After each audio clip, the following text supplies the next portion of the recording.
तो स्वागत है मेरे शिव पुराण चैनल में। आज हम पढ़ के सुनाएंगे आपको अध्याय नंबर 16, जिसमें आज हम पढ़ेंगे पृथ्वी आदि से निर्मित देवी देवी प्रतिमाओं के पूजन की विधि तथा उनके नेव वैद्य का विचार और पूजन के विभिन्न उपचारों का फल, विशेष मास वार तथा तिथि नक्षत्रों के योग में पूजन का विशेष फल, लिंग के वैज्ञानिक रूप का विवेचन क्या है इसका पूरा। तो शिव पुराण आज हम पढ़ेंगे। शिव पुराण डेली पढ़ेगा, अच्छा होता है। तो इसमें पूरी एक हमने कम से कम 16 चैप्टर पढ़ दिए हैं और उसके पहले हमने शिव पुराण की महात्म्य में पढ़ी थी। तो हम शिव पुराण की विश्वेश्वर संहिता पढ़ रहे हैं। तो इसे हम पूरी आपको कहानी बताएंगे। इसके बाद हम एक एक करके जो साहित्य है वो हम पढ़ पाएंगे। तो हमने आपको पढ़ा था पृथ्वी आदि से देवी देवताओं की पूजा का वर्णन और जो है पूजा का विशेष फल, लिंग के विशेष विज्ञान का प्रतिमा। तो ऋषियों ने कहा था, साधु श्रोमण, अब आप पार्थिव प्रतिमा की पूजा का विधान बताइए जिससे समस्त अविशिष्ट वस्तुओं की प्राप्ति होती है। सूत जी बोले, महर्षियों, तुम लोगों ने बहुत उत्तम बात पूछी है और पार्थिव प्रतिमा का पूजन सदा संपूर्ण मनोरथों को देने वाला है तथा दुख का तत्काल निर्वाण करने वाला है। मैं उसका वर्णन करता हूँ और तुम लोग उसका ध्यान देकर सुनो। पृथ्वी आदि की बनी हुई देवी प्रतिमाओं को पूजा भूतल पर अभीष्टदायक मानी गई है, जिससे उस पुरुष का स्त्रियों का भी अधिकार है और नदी, पोखर आदि कुएं में प्रवेश करके पानी के भीतर से मिट्टी ले आए और फिर गंधक चूर्ण के द्वारा उसके संशोधन कर शुद्ध मंडप में रखकर उसे महीन पीसें और साने। इसके बाद हाथ से प्रतिमा बनाएं और दूसरे उसका सुंदर संस्कार करें और प्रतिमा में अंग प्रत्याव अच्छी तरीके से प्रकट हुए जो हो तथा भय सब प्रकार से अस्त्र शस्त्रों के संपन्न बनाई गई है। तदनंतर उसे पद्मेश्वर पर स्थापित करके आधे पूर्व उसका पूजन करें। गणेश, सूर्य और विष्णु, दुर्गा, शिव की प्रतिमा, शिव का शिवलिंग का ध्वज को सदा पूजन करना चाहिए।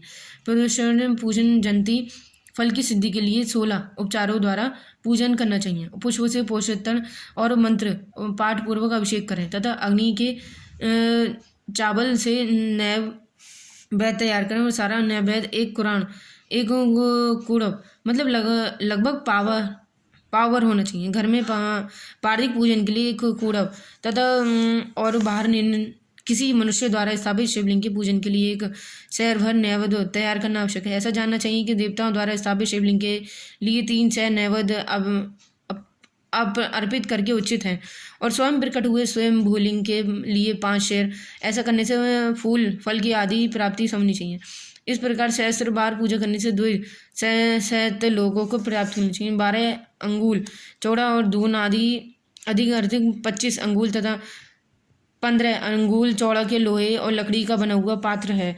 विद्वान पुरुष शिव कहते हैं उसका 8वां भाग प्रस्तुत रहता है और जो 4 कोड़ब है बराबर माना गया है। मनुष्य द्वारा स्थापित इस शिवलिंग के लिए इस प्रस्ताव का ऋषियों द्वारा स्थापित शिवलिंग के लिए 100 प्रस्ताव और स्वयं शिवलिंग के लिए 1 सहस्त्र नैवेद्य निवेदन किया जाए तथा जल, तेल आदि गंधर्व द्रव्यों की यथागोय मात्र और रख जाए तो उस शिवलिंग की महापूजा बताई गई। देवता का अभिषेक करने से आत्मशुद्धि होती है और गंध से पुण्य की प्राप्ति होती है और नैवेद्य लगाने से आयु बढ़ती है और तृप्ति होती है। धूप निवेदन करने से धन की प्राप्ति होती है और दीप दिखाने से उसका उदय प्राप्त होता है। तांबुल संपन्न करने से भोग की प्राप्ति होती है। इसलिए ईशान आदि और 6 उपचारों को यत्नपूर्वक करें नमस्कार और जब ये दोनों संपूर्ण अविष्ट फल को देने वाले होते हैं, इसलिए भोग मोक्ष की इच्छा रखने वाले लोगों की पूजा करने में अन्यथा सदा ही जब करें और नमस्कार मनुष्य की चाहिए। सदा पहले वो मनुष्य पूजा करके फिर उन्होंने उपचारों से करे। देवताओं की पूजा से उन देवताओं की लोगों की प्राप्ति होती है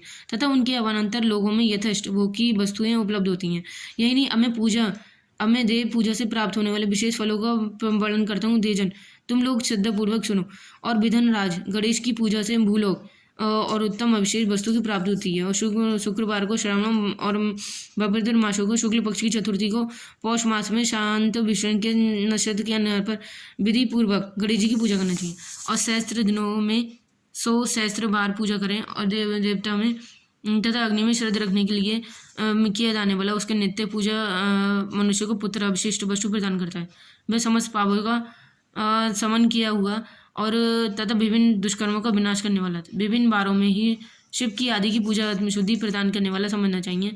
बार, दिन, तिथि और नक्षत्र योगों के आधार पर समस्त कामनाओं को देने वाला और उसमें वृद्धि और तथा क्षय नहीं होता, इसलिए उसे पूर्ण ब्रह्मरूप से मानना चाहिए। सूर्योदय से लेकर सूर्योदय काल के अंत तक बाढ़ की स्थिति मानी गई है, जो ब्राह्मण आदि के बाड़ों में काम का अधिकार है। विविध तीर्थों के पूर्व भाग में हुई देव पूजा मनुष्य को पूर्ण योगदान प्रदान करने होता है। यदि मध्यम के बाद तिथि का आरंभ होता है तो रात्रि युग में तिथि का पूर्व प्रभाग पितरों के श्रद्धे के कर्म के उत्तम बना गया है। ऐसी तिथि का प्रभाग जिसमें दीन में युक्त होता है अतः देव ही कर्म के लिए प्रसाद माना गया। यदि मध्यम काल तक तिथि रहे उद्यम तक तिथि को देव कार्य में ग्रहण कर चाहिए। इसी प्रकार शुभ की तिथि नक्षत्र आदि के देव कार्य में ग्रहण होता है। बार आदि की भली भांति विचार का पूजा करने जब तक करनी चाहिए। वेदों में पूजा शब्द के अर्थ की इस प्रकार योजना की गई है। पूजा तो अनेक की ती पूजा। पूजा एक शब्द की विभूति है। पू का अर्थ है भोग और फल की और सिद्धि कर्म से संपन्न होती है। उसका नाम पूजा और मुनित्व वस्तु तथा ज्ञान की अभिष्ट वस्तुएं सकाम भाव वाले समिष्ट योग अभिषिक्त होता है। निष्काम भाव वाले अर्थ परमार्थिक ज्ञान, ये दोनों ही पूजा शब्द के अर्थ है और इनकी पूजा करने से पूजा सबकी शर्तें होती है। इस प्रकार से लोक और वेद पूजा आदि प्रकार का वियुक्त होता है। नित्य और नैमित्तिक कर्म कालांतर फल होते हैं, किंतु कर्म काम में फल का आदि भविवर्ती अनुष्ठान होता है। तत्काल फलद होता है और प्रतिदिन एक पक्ष मास और एक वर्ष की लगातार पूजा करने से उन कर्मों के फल की प्राप्ति होती है।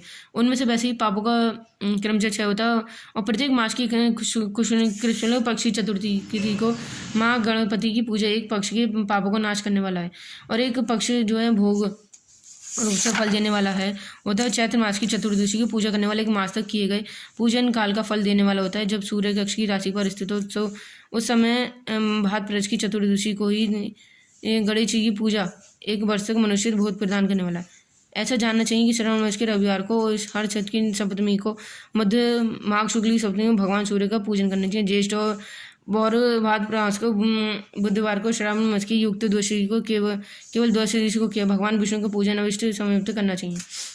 और यही नहीं, श्रावण मास के जाने वाली श्री हरि पूजा की अमिष्ट मनोरथ आरोग्य प्रदान करने वाले होते हैं।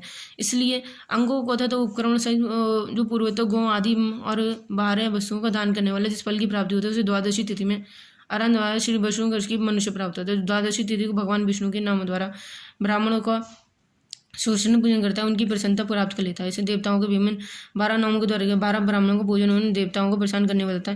करकी संक्रांति के अनुसार श्रावण मास के नवनीति तिथि में वृक्ष नक्षत्र के योग में अभी अंबिका को पूजन करें। यह संपूर्ण मनुष्य भोगों को और फल को देने वाले ऐश्वर्य की इच्छित रखने वाले पुरुषों को उस दिन अवश्य पूजा करनी चाहिए। अश्विन मास की शुक्ल पक्ष की नवमी तथा संपूर्ण अविष्ट फलों को देने वाला है।